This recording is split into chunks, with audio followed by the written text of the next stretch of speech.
এই যে আমাদের এটা রাখা, এই যে আমাদের মেদভুঁড়ি, হ্যাঁ, এই যে আমাদের তলপেটের চর্বি, মানে আপনার সহজ কথা হচ্ছে নাভির নিচের যে চর্বি, হ্যাঁ, এই চর্বি কি করে?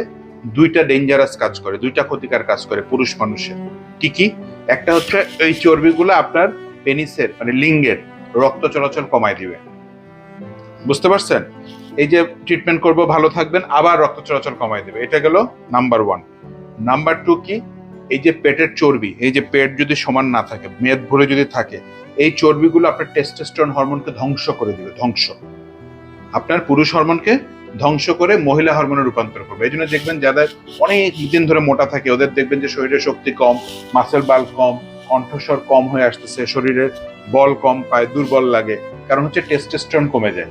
মেদ, একটা জিনিস মনে রাখবেন, মেদ ভুঁড়ি হবে তো আপনার শরীরে টেস্টোস্টেরন কমবে, চর্বি বাড়বে, টেস্টোস্টেরন কমবে। এই কথা মাথায় থাকলে দেখবেন যে আর মানে ভাত রুটি বেশি বেশি খেতে, বিরিয়ানি এগুলি খেতে ইচ্ছা করতেছে না।